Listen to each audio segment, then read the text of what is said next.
한번 고백합시다. 자녀의 길과 원수의 길. 자녀의 길과 원수의 길. 자녀의 길과 원수의 길. 압살롬은 왕의 아들로 태어났지만 왕의 아들, 왕자의 신분, 왕자의 영광을 누리며 살아가도 부족함이 없을 터인데 왕의 자리를 넘보는 인간의 탐욕 때문에 결국 자기를 위한 비석을 세웠던 그 자리에 돌 무더기로 이렇게 쌓임을 당하는 안타까운 모습을 우리가 보게 되는데요. 지처럼 사랑받는 자녀로서 살아가던 그가 결국 원수의 길을 택하여 걸어간 원인이 뭔가? 결국 그것은 인간의 탐욕과 교만 때문이다 라고 말씀할 수가 있죠. 교만은 멸망의 선봉이요 겸손은 존귀의 길잡이다 라는 말씀처럼 스스로 기념비를 세우면서 자기 이름을 드러내려고 했던 이 압살롬의 교만함은 결국 숲속의 깊은 구덩이와 돌무더기 아래서 허무하게, 그야말로 허망하게 그 인생이 마감되어져 버리고 말았다라는 사실입니다. 그렇습니다. 왕의 아들이었지만 왕이신 아버지를 대적하여서 결국 왕의 자리를 빼앗으려 하다가 결국 죽음에 이르게 되고 말았죠.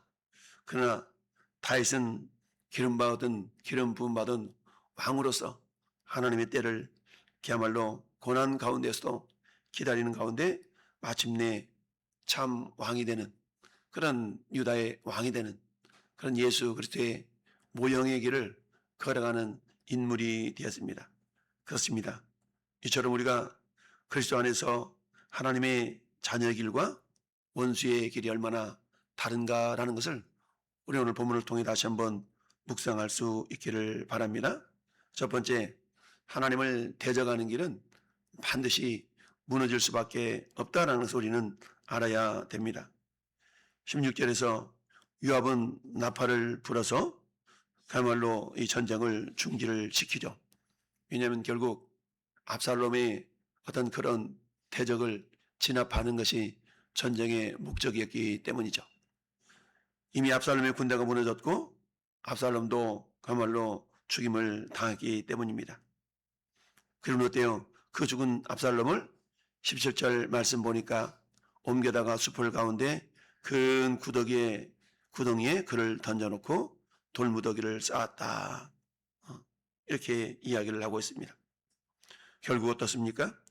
하나님께서 세우신 질서를 거스르는 길은 잠시 형통한 듯 보여도 야 압살롬이 왕이 되었다. 왕이야. 라고 잠깐 예루살렘에 들어와서 그야말로 왕자의 자리에서 번영을 누릴 것 같은 그런 모습을 잠시 보였지만 결국 그 길은 하나님 아버지 은혜를 잊어버린 아버지의 사랑을 잊어버린 그리고 스스로 높아지고자 하는 그런 야망이 결국 원수의 길을 걸어가게 되는 안타까운 모습을 보게 됩니다. 시편 37편에도 보니까 내가 악인의 큰 세력을 본즉 그 본토에 서 있는 나무 잎사귀처럼 무성하였더니 내가 지나갈 때는 그는 없어졌나니 내가 찾아도 발견하지 못하였도다 라고 말씀하고 있습니다. 결국 악인의 번영이라는 것은 잠시 번영한 듯 보여도 결국은 흔적도 없이 사라질 날이 반드시 있다라는 사실입니다. 오늘날의 악한 세력들이 우리 복음을 증거하고 하나님을 대적하는 그런 위치에 서 있는 사람들이 얼마나 많이 있습니까? 그러나 우리는 영원한 그 영생, 영혼의 시간의 관점에서 본다 그러면 이 땅에서 우리가 살아가는 100년 아니 1000년이라 할지라도 그것은 한 점에 불과하다. 야고보 사도가 얘기했던 것처럼 이슬과 안개와 같다라고 우리가 표현할 수가 있는 것 아니겠습니까? 따라서 갈라디아서 6장에서 사도 바울은 스스로 속이지 말라. 하나님은 업신여김을 받지 아니하시나니 사람이 무엇을 심든지 그대로 거두리라 라고 말씀하고 있습니다. 하나님을 대적하는 그 선택에는 반드시 그 결과가 따르는데 그것은 사람이 심은 것을 하나님께서 반드시 거두게 하신다라는 사실입니다. 어린 교만함의 대표적인 사건으로 타이타닉 호를 이야기를 합니다. 한마디로 말하면 타이타닉호의 침몰 사건은 인간 교만의 대표적인 모델로 많이 회자되기도 하죠. 여러분, 타이타닉호를 대서양 바다에 띄우면서 그걸 제작했던 사람들이 이렇게까지 얘기를 합니다. 이 배는 하나님도 침몰시킬 수가 없다라고 자신하면서 자기 기술의 비석을 세웠지만 그 하나님은 그들의 교만함을 그야말로 자그마한 빙산에 부딪혀 차디찬 대서양 바다로 가라앉게 하는 그런 심판을 자초하고 말았던 걸 보게 됩니다. 이처럼 우리가 하나님의 자녀로서 걸어가는 그 길이 복된 길임에도 불구하고 그 하나님 자녀 길을 포기하고 대적의 길, 원수의 길을 걸어간 그 길은 잠시 번성해 보이는 것 같지만 마침내는 망할 수밖에 없다라는 걸 우리에게 보여주고 있습니다. 두 번째는 하나님의 자녀의 길은 하나님의 뜻을 기다리는 길이다라고 우리가 이해할 수가 있는데요. 그렇습니다. 압살롬은 자기 자신의 그야말로 이름을 위하여서 비석을 세웠습니다. 그러면서 그렇게 얘기하잖아요. 18절에 보니까 이는 그가 자기 이름을 전할 아들이 내게 없다라고 말하였음이더라. 그래서 자기 이름을 기념하여 그의 비석에 이름을 붙였다라고 얘기합니다.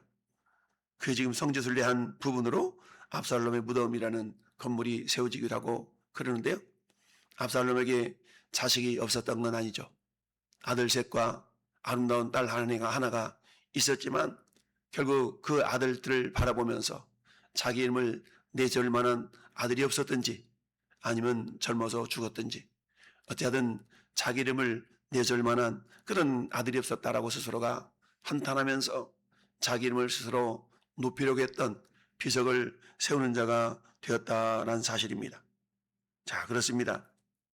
여러분, 19절에 아히마아스는 다윗 왕에게 달려가서 승전 소식을 전하고 싶어 했죠. 그러나 요압은 그에게 뭐라고 말합니까? 오늘은 내가 그 소식을 전하는 사람이 되지 말아라. 왜 그랬을까요? 요압은 뻔히 다윗의 마음을 알고 있었기 때문이죠. 비록 전쟁을 진압하는, 반역을 진압하는 전쟁을 일으킬 수밖에 없었던 그런 상황이지만 왕은 뭐라고 얘기합니까? 압살롬을 선하게 대우하라 라고 얘기를 하죠. 그렇기 때문에 전쟁을 하면서도 그 소식을 들었던 신하들은 어때요? 압살롬을 죽이기보다는 위협하고 쫓아내려고 했던 그런 모습이었지만 그러나 요압 장군이 창 3개를 가지고 와서 심장을 찔러 그야말로 죽이고 말았던 겁니다. 일단 압살롬이 죽었으니까 백성들 입장에 볼 때는 왕의 대적을 죽이는 그런 승리의 전쟁이었던 것이죠. 그래서 아히마아스가 이 소식을 빨리 전하고 싶어하는 그런 마음을 가지고 있었던 것이죠. 그러나 다윗 왕의 마음을 알고 있었던 요압은 그 아히마아스에게 네가 가서 전한다 할지라도 상을 받지 못한다. 대신에 구스 사람을 네가 가서 전해 라고 이야기를 하죠. 그런데 꾸역꾸역 가서 전하겠다고 하니까 뒤따라 가도록 허락을 하기는 하죠. 자, 그러면서 어찌하든 달려가서 왕에게 보고를 하는 그런 모습을 보게 되는데요. 그렇습니다. 하나님의 자녀는 자신의 이름을 드러내기보다는 하나님의 때와 뜻을 기다릴 줄 아는 그런 모습 우리 가운데 필요합니다. 시편 37편 7절에 여호와 앞에 잠잠하고 참고 기다리라. 자기 길을 형통하며 악한 꾀를 이루는 자 때문에 불평하지 말지어다. 왜냐? 반드시 악인은 하나님께 심판을 받을 날이 있기 때문인 것이죠. 우리가 하나님의 자녀인 저와 여러분들이 조급하게 자기 길을 걸어가기보다는 하나님 때를 기다릴 줄 아는 그런 인내, 신뢰가 절대적으로 필요합니다. 오직 여호와를 앙망하는 자는 새 힘을 얻는다라고 이사야 40장 31절은 우리에게 말씀하고 있습니다. 하나님께서는 당신의 때에 필요한 힘을 공급해 주시는 분인 것을 우리가 알게 되는데요. 로마서 8장 14절에도 무릇 하나님의 영으로 인도함 받은 사람은 곧 하나님의 아들이라 라고 말씀합니다. 즉 하나님의 아들, 하나님의 자녀는 자기 뜻대로 자기 생각대로 행동하는 자가 아니라 성령의 인도하심을 따르는 자다라는 사실을 우리가 기억할 수 있어야 됩니다. 즉 하나님의 일이라는 것은 우리의 계획대로 우리의 시간표대로 흘러가지 않습니다. 우리가 실패라고 생각했던 그 일이 하나님께서는 오히려 복음의 씨앗으로 사용할 수 있기도 하죠. 자주 말씀드린 것처럼 짐 일리어스 에카르도 그 밀림에서 복음을 전하려 하다가 죽음 당했던 그 짐 일리엇 그 선교단 일행들은 어떻습니까? 결국 창에 찔려 죽임을 당했지만 그의 아내와 그 또 다른 선교 사역을 통해서 모든 원주민들이 예수 믿고 교회가 세워지는 놀라운 능력을 경험할 수 있었던 것 아니겠습니까? 마찬가지로 오늘날 복음이 우리에게까지 들려지기까지는 우리 예수 그리스도의 순종함이 있었기 때문에 우리를 또 원수되었던 우리가 결국 하나님의 자녀에게를 걸어가는 은혜가 우리에게 주어지게 된 것이다라는 사실이죠. 결국 자녀의 길은 왕의 명령에 순종하는 길인 것을 우리가 알 수가 있습니다. 그렇습니다. 우리 하나님의 백성인 저와 여러분들은 왕의 뜻을 따라 움직여야 된다는 사실인데요. 그리스도인은 자기 뜻을 이루기 위해 사는 자들이 아니라 왕 대신 예수 그리스도의 명령에 순종하는 사람들인 것을 우리가 기억할 수 있어야 됩니다. 예수님 요한복음 14장에서 제자들을 향해서 이렇게 말씀합니다. 너희가 나를 사랑하면 나의 계명을 지키리라 라고 말씀합니다. 즉 예수님을 사랑한다고 우리는 고백합니다. 그렇다면 그 고백은 결국 순종의 삶으로 증거가 될 수 있어야 된다라는 사실이죠. 우리 주님 오늘도 우리에게 말씀합니다. 너에게 오직 성령이 내게 임하시면 너희가 권능을 받고 예루살렘과 온 유대와 사마리아 땅끝까지 이르러 내 증인이 되라 라고 말씀하고 있죠. 우리 하나님께서는요, 저는 여러분들에게 복음을 전하고 말씀을 지키게 하라는 그런 귀한 사명을 우리에게 주신 줄 믿습니다.